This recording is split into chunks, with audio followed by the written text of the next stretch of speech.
नमस्कार दोस्तों, मैं हूं आपका दोस्त सुनील कुमार कौशल और पुनः उपस्थित हूं आपके सामने अपनी एक नई वीडियो के साथ जिसका विषय वस्तु है उपवास और व्रत का वैज्ञानिक और आध्यात्मिक आधार। दोस्तों, सर्दी नवरात्र के पावन पर्व शुरू हो चुके हैं। हम और आप में से बहुत सारे लोग जो हमारे व्यूअर्स हैं उपवास कर रहे होंगे, व्रत कर रहे होंगे, किंतु बहुत सारे लोग ऐसे होते हैं या होंगे जिनको इसका वैज्ञानिक और आध्यात्मिक आधार नहीं पता होगा, पता भी होगा तो बहुत बिखरा होगा।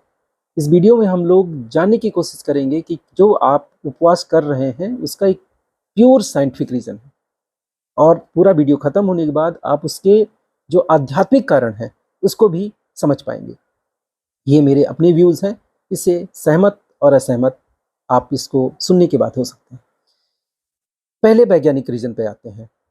वैज्ञानिक आधार समझने के पहले मैं एक टर्म आपके सामने रख रहा हूँ जो 90s के दशक में एक जापानी वैज्ञानिक थे, उन्होंने रखा ऑटोफैगी। ऑटोफैगी एक ऐसी प्रक्रिया है जिसमें हमारी कोशिकाएं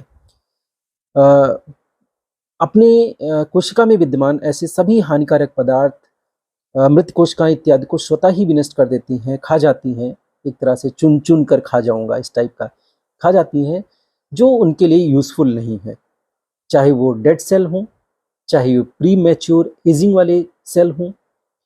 वैज्ञानिकों का दावा यहाँ तक है कि ऑटोफैगी को अगर प्रॉपर काम करने का मौका मिले तो कैंसरस सेल को भी खा सकता है। अब प्रश्न ये उठता है कि इतना बड़ा जब दावा है, हमारे शरीर के अंदर कोशिकाएं कर सकती हैं, तो कैंसर होता क्यों है? भाई, होता इसलिए है कि कहीं ना कहीं ऑटोफैगी करने का मौका आप सेल को नहीं देते। कैसे? क्या हम रोकते हैं? यस, ऑफ कोर्स आप रोकते हैं। कैसे? कोशिकाएं एक टाइम पर 10 काम नहीं कर सकती ना। मतलब किसी व्यक्ति को जब एक काम आप देंगे तो उसको प्रोफेशनली करेंगे, जब 10 काम दे देंगे तो वो आधा अधूरा इधर से उधर करती रहेंगी। ऐसे ही हमारी सेल के साथ हो रहा है। जो भोजन हम करते हैं वो भोजन हमारे मुंह से हमारे पेट में और पेट से आंतों में आता है, ये हम सभी जानते हैं। लेकिन आंतों से एब्जॉर्ब होने के बाद वो हमारे ब्लड सर्कुलेटरी सिस्टम में जाता है और वहाँ से वो जाता है कोशिकाओं में, जहाँ कोशिकाएं उसको अलग अलग कंपार्टमेंट में अलग अलग यूजेज में लगाती हैं कि अच्छा बेटा तुम इस काम के लिए हो, अच्छा तुम शरीर बनाओगे, बॉडी बनाओगे, तुम एनर्जी दोगे, तो वहाँ वहाँ भेजेंगी। और इस प्रोसेस में 1 घंटे हम लोग सोचते हैं कि भोजन 1 घंटे में डाइजेस्ट हो जाता है। नहीं, भोजन हमारे पेट में पचने का हम लोगों ने 1 घंटे समझा हुआ है। सेलुलर लेवल पर डाइजेशन के लिए सेल्स को कम से कम 16 से 18 घंटे लगता है, वो भी तब जब मेटाबॉलिक रेट हमारा अच्छा हो, भोजन हमारा सुपाच्य हो। गरिष्ठ भोजन के संदर्भ में ये 2 दिन हो सकता है, 1 दिन हो सकता है, यानी आज जो आपने भोजन किया हो सकता है कल तक आपके पेट में पड़ा हुआ है। तो अब सेल को आपने तो लगा रखा है काम पे, बेटा घूमते रहो घूमते रहो, 5-5 घंटे पे भोजन कर रहे हैं, तो वो काम पे लगा हुआ है, तो ऑटोफैगी क्या करेगा? अब ऐसे में उपवास एक काम शुरू हो गया। वो चाहे धार्मिक आधार पे शुरू हुआ, चाहे आध्यात्मिक आधार पे हुआ, या उसके वैज्ञानिक रीजन को समझते हुए हमने उपवास करना शुरू किया। कर क्या रहे होते हैं हम? उपवास के दौरान हम सुपाच्य भोजन पे जा रहे होते हैं। जो अन्न है, जो गरिष्ठ है, उसको हम छोड़ देते हैं। कोशिश, मतलब एज पर रूल ये होना चाहिए कि फलाहार पे जाना चाहिए, जल पे जाना चाहिए, निर्जल पे जाना चाहिए। इसका मतलब जो गरिष्ठ चीज़ें थी उनको सुपाच्य में हमने कन्वर्ट कर दिया, और कई बार ऐसे फेज में चले गए जिसमें भोजन मिल मतलब बहुत कम काम करना पड़ा हमारी सेलों को।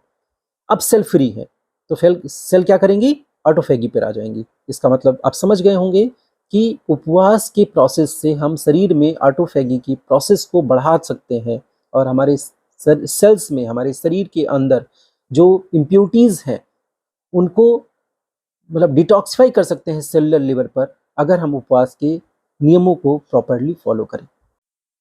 अब समझते हैं उपवास का आध्यात्मिक आधार क्या है।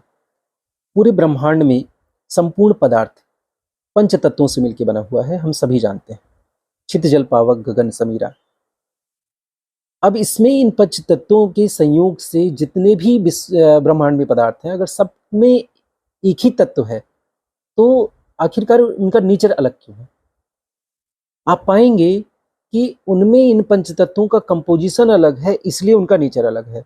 जिसमें पृथ्वी तत्व ज़्यादा है उसमें जड़ता ज़्यादा है, जिसमें आकाश तत्व ज़्यादा है उसमें चेतनता ज़्यादा है, जैसे जैसे हम जड़ तत्व से चेतन तत्व की ओर बढ़ेंगे, यानी पृथ्वी तत्व से हम अग्नि तत्व, जल तत्व, आकाश तत्व की ओर बढ़ेंगे, चेतना का स्तर बढ़ता जाएगा। यही अंतर आप पाएंगे ब्रह्मांड में उपस्थित सभी चर अचर जगत में जितनी भी चीजें हैं, जितने भी पदार्थ हैं, जितने भी जीव, सजीव और निर्जीव वस्तुएं हैं। अब उपवास से इसका क्या संबंध है? आध्यात्मिक दृष्टि से देखा जाए तो अध्यात्म के आधार पर यह माना जाता है कि जो हमारी आत्मा है, जो हमारी चेतन शक्ति है, वो परम चेतन तत्व, जिसमें कोई जड़ता नहीं है, कोई विकार नहीं है। मतलब जड़ता होना, विकार होना, और जड़ता का शून्यता होना, पूर्णतः जड़ता का अभाव होना, यानी पूर्ण चेतन मतलब विकारहीन होना। उस परम सत्ता, परम अलौकिक सत्ता या ईस्ट की जो हम कल्पना करते हैं, मानते हैं वो जड़ता विहीन है, पूर्ण चेतन है। तो उसको हम पाते हैं या नहीं पाएंगे ये एक अलग विषय हो सकता है, बट कोई एक ऐसी प्रक्रिया जो हमारे शरीर में, हमारे अंदर जड़त्व को कम करके चेतन तत्व को बढ़ा दे, तो हमारे शरीर में बहुत सारी कमियों को भी दूर कर सकता है। अब उपवास में हम पहले, उपवास के पहले क्या कर रहे होते हैं? मैंने पहले ही कहा आपसे, वैज्ञानिक आधार पर जब लिया था कि हम क्या कर रहे होते हैं, हम स्थूल भोजन कर रहे होते हैं, हम गरिष्ठ भोजन कर रहे होते हैं, ऐसे भोजन कर रहे होते हैं जिसमें पृथ्वी तत्व बहुत ज़्यादा है। लेकिन जैसे ही हम उपवास के नियम के तहत जल तत्व पे या आकाश तत्व पे आते हैं, हमारी चेतना का स्तर बढ़ने लगता है, क्योंकि उपवास में हम एक तरफ अपना भोजन, अपने खान पान सुधार चुके होते हैं, बदल चुके होते हैं, और दूसरी तरफ बदलते हैं, हम मेडिटेट कर रहे होते हैं, हम किसी के समीपस्थ भाव से बैठ रहे होते हैं, और उस मेडिटेशन के प्रोसेस में हम आकाश तत्व को अपने शरीर में स्वीकार कर रहे होते हैं। किसी भी तरह का, एक छोटा सा एग्जांपल है, किसी भी तरह का स्टोमक ट्रबल हो आपको, और आप मेडिटेट करके देखिए, आपको लगेगा कि बकवास है, लेकिन आप पाएंगे कि मेडिटेट होने के बाद आपका स्टोमक ट्रबल सुधर गया। क्यों? क्योंकि गट फीलिंग जो आप कहते हैं, उसका मतलब ही है कि हमारे पेट में भी एक ब्रेन है जो काम कर रहा होता है। तो मेडिटेशन के साथ साथ वो केवल इस ब्रेन को नहीं, उस ब्रेन को भी सुधारता है। क्यों? क्योंकि मेडिटेशन के साथ एक तरह का आकाश तत्व बढ़ना शुरू हो जाता है, और उसके बढ़ने से जो स्थूल तत्व हैं वो कम होने शुरू हो जाते हैं। तो चेतना का स्तर बढ़ता है, और इसी कारण से सनातन संस्कृति में, सनातन परंपरा में हमारे यहाँ उपवास के नियम बनाए गए, और उस उपवास के नियम का आज वैज्ञानिक रीज़न भी उपलब्ध है। ऋषि मुनियों ने उसको वैज्ञानिक प्रणाली में ऑटोफैगी भले ना कहा हो, किंतु उनका अंतिम परिणाम वही है जो ऑटोफैगी की आज की साइंस बोल रही है।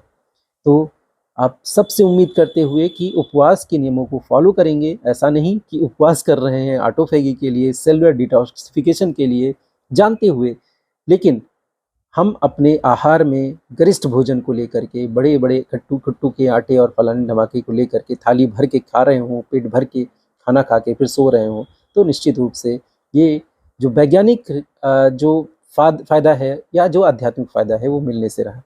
तो आप सबसे विदा लेता हूँ, इस ईश्वर से प्रार्थना करते हुए कि आप सभी स्वस्थ रहें, दीर्घायु हों। नमस्कार।